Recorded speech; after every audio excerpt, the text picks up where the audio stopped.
Hello दोस्तों, आपका मेरे चैनल में स्वागत है। आज मैं आपको बेहुला की कहानी सुनाने जा रही हूँ। कृपया ध्यान से सुनें और अपने बच्चों को भी सुनाएं। चंपक नगरी में चंद्रधर नामक एक धनी वैश्य थे। ये आशुतोष शिव के भक्त थे, पर मनसा देवी से इनका बड़ा विरोध था। इसी विरोध के कारण मनसा देवी ने चंद्रधर के 6 पुत्रों को विषधर नागों से डंसवा कर मार डाला। 7वें पुत्र लक्ष्मींदर का विवाह उज्जैनी के धार्मिक साधु नामक वैश्य की परम सुंदरी सती कन्या बेहुला के साथ हुआ। लक्ष्मींदर की कुंडली देखकर ज्योतिषियों ने बता दिया था कि विवाह की प्रथम रात्रि में ही सांप काटने से मृत्यु हो सकती है। इस वजह से पुत्र के प्राणों की रक्षा के लिए विवाह के पूर्व ही चंद्रधर ने अपने नगर के निकटवर्ती संताली पर्वत पर एक लोहे का अत्यंत मजबूत घर बनवाया, जिसमें वायु भी प्रवेश न कर सके। बड़े बड़े प्रसिद्ध स्पेरों और तीव्र गंध वाली जड़ी बूटियों को, जिन्हें सांप सह न सके, आसपास रखवा दिया। परंतु मनसा देवी ने भवन निर्माता से एक सूक्ष्म छिद्र बनाने के लिए कह दिया था। उसने छिद्र में कोयला डालकर बंद कर दिया था। फलस्वरूप विवाह की प्रथम रात्रि को ही मनसा देवी की विषधर नागिन ने जाकर लक्ष्मींदर को डंस लिया। उसके प्राण पखेरु उड़ गए। प्रातःकाल होते ही लक्ष्मींदर की माता सिर ढूंढने लगी। घर में हाहाकार मच गया। नववधु बेहुला तो अबसन हो गई थी। शव जलाने की तैयारी हो गई। उस समय बेहुला ने लाज छोड़कर साहसपूर्वक कहा, सांप से काटे हुए को जलाना निषिद्ध है, उसको जल में बहाया जाता है। केले के वृक्ष को आप लोग नाव के आकार में बना दें। मैं पति के शव के साथ जाऊंगी।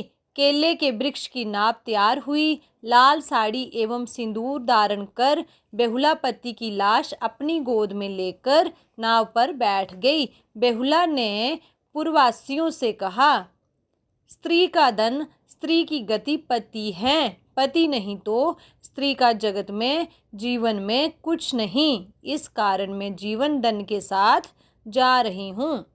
मैं यदि इन्हें जीवित कर सकी तो आप लोगों का पुनः दर्शन करूंगी, नहीं तो बेहुला अपनी पूरी बात कह भी नहीं पाई थी कि नदी की उन्मत्त लहरियां उसकी नौका दूर ले गई। स्वयं नारायण शिव और जगत की सृष्टि करने वाले ब्रह्मा एवं संपूर्ण देवता और ऋषि मुनि भी सर्वदा सती स्त्रियों से डरते रहते हैं। सती बेहुला आंखों से ओझल हो गई। पूर्ववासी चकित चमत्कृत विचार मगन घर लौट गए।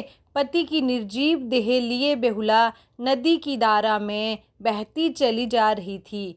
महीनों बीत गए, पर उसके मुंह में कुछ नहीं गया। उसका शरीर क्षीण हो गया था, रंग पीला पड़ गया था, पर आकृति दीप्तिपूर्ण थी। लक्ष्मींदर के शव से दुर्गंध निकलने लगी थी। कीड़े भी पड़ने लगे। बेहुला उन कीड़ों को निकाल निकाल कर फेंकने लगी। धीरे धीरे लक्ष्मींदर के सारे शरीर में कीड़े पड़ गए। मांस पानी में बहने लगा। अस्थि पंजर मात्र अवशिष्ट रह गया। बेहुला अन्न जल के बिना वायु के सहारे पति की अस्थियां छाती से लगाए चली जा रही थी। उसे 6 मास बीत गए थे। एक दिन बहते हुए उसने देखा, एक धोबिन तट पर कपड़ा धोने आई है। उसका बच्चा रोने लगा तो क्रोध में आकर उसने अपने बच्चे को तुरंत मार डाला और कपड़े धोकर जब चलने लगी तो बच्चे को पुनः जीवित कर दिया। यह देखकर बेहुला नाव को किनारे की ओर ले चली। उसने देखा, धोबिन की आकृति से तेज टपक रहा था। धोबिन वस्तुतः देवी मनसा की सहेली थी। बेहुला का कठोर तप देखकर उसने उसे भेजा था। उसका नाम था नेता। नेता ने बेहुला की बड़ी प्रशंसा की। उसने कहा, पति के चरणों में ऐसी प्रीति, इतना त्याग और ऐसा कठोर तप तो देवलोक में भी संभव नहीं है।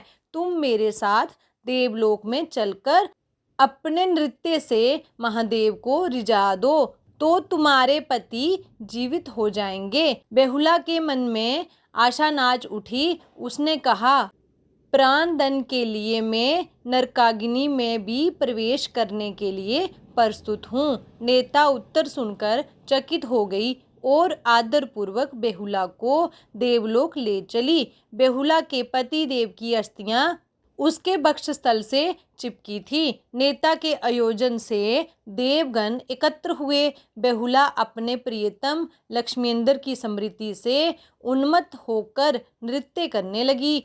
उसकी आंखें चतुर्दिक लक्ष्मींद्र की ही मूर्ति देख रही थी। बेहुला का नृत्य और उसकी करुण वाणी को सुनकर देव समुदाय द्रवित हो गया। मनसा देवी भी विचलित हुई।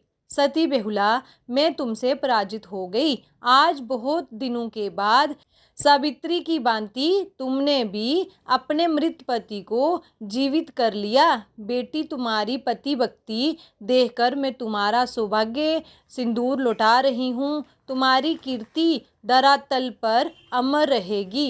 मनसा ने वर दिया। इतना कहकर देवी ने लक्ष्मींद्र की निर्जीव अस्थियों को स्पर्श कर दिया। लक्ष्मींद्र जीवित हो गए। बेहुला का मन मयूर नृत्य कर उठा। उसने अपना मस्तक पति के चरणों पर रख दिया। आनंद अश्रु वर्षण करते हुए देवगण बेहुला देवी की जय जयकार करने लगे। प्रिय मित्रों, मेरी कहानी को लाइक करना, शेयर करना, सब्सक्राइब करना। Thanks for watching.